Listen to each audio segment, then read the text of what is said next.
இனிமே கண்ணை மூடிட்டு கடலை எண்ணெய் வாங்கலாம்.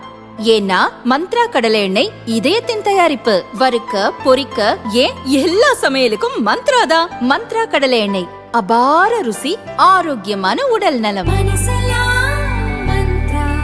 தமிழகத்தில் திருச்சி, தஞ்சை, புதுக்கோட்டை, கரூர், சிவகங்கை, பெரம்பலூர், அரியலூர், திண்டுக்கல் உள்ளிட்ட மாவட்டங்களில் முத்தரையர் சமூக மக்கள் அதிகம்.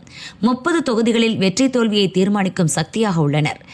கடந்த 1977 சட்டசபை தேர்தல் முதல் முத்தரையர் சமூகத்தினர் பெரும்பாலும் அதிமுகவுக்கே ஓட்டளித்து வருகின்றனர். 1989 அதிமுக இரண்டாக பிளவுபட்ட போது ஜெயலலிதாவுக்கு இந்த சமூகம் பெரும் ஆதரவளித்தது. அதனால்தான் காங்கிரஸை பின்னுக்கு தள்ளி அவரால் எதிர்க்கட்சி தலைவராக முடிந்தது. முத்தரையர் ஓட்டுகள் அதிகமுள்ள லால்குடியில் வெற்றி பெற முடியாது என்பதால் தான் அமைச்சர் நேரு திருச்சி மேற்கு தொகுதிக்கு மாறினார். ஆனால் ஜெயலலிதா மறைவுக்கு பின் பழனிசாமியின் தலைமை முத்தரையர் சமூகத்தை ஈர்க்கவில்லை. அதனால் இந்த சமூக ஓட்டுகளை அதிமுகவால் தக்க வைக்க முடியவில்லை.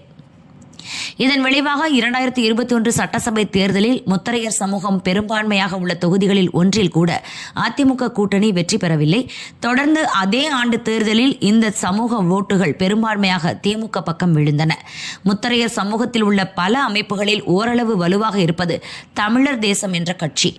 இதனை நடத்தி வரும் வீர முத்தரையர் முன்னேற்ற சங்கத்தின் தலைவர் செல்வகுமாருக்கு ஒரு தொகுதியை திமுக ஒதுக்கியுள்ளது. கடந்த தேர்தலைப் போல திருச்சி, கரூர், பெரம்பலூர், அரியலூர் மாவட்டங்களில் மொத்த தொகுதிகளையும் அல்லவே முத்தரையர் சங்கத்தை கூட்டணியில் சேர்த்துள்ளதாக திமுகவினர் கூறுகின்றனர். இதை ஈடுகட்ட தமிழ்நாடு முத்தரையர் முன்னேற்ற சங்கத்தின் தலைவரும் சிங்கத் தமிழர் முன்னேற்றக் கழகத்தின் தலைவருமான பரதனுக்கு அதிமுக ஒரு தொகுதியை ஒதுக்கியுள்ளது.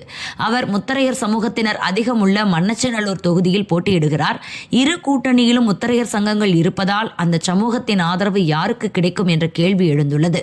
முத்தரையர் சமூகத்தைச் சேர்ந்த முன்னாள் அமைச்சர் கிருஷ்ணன் தாவேகாவில் சேர்ந்துள்ளார். முத்தரையர் பெரும்பான்மை தொகுதிகளில் அவரும் தாவேகாவுக்கு ஆதரவு திரட்டி வருகிறார்.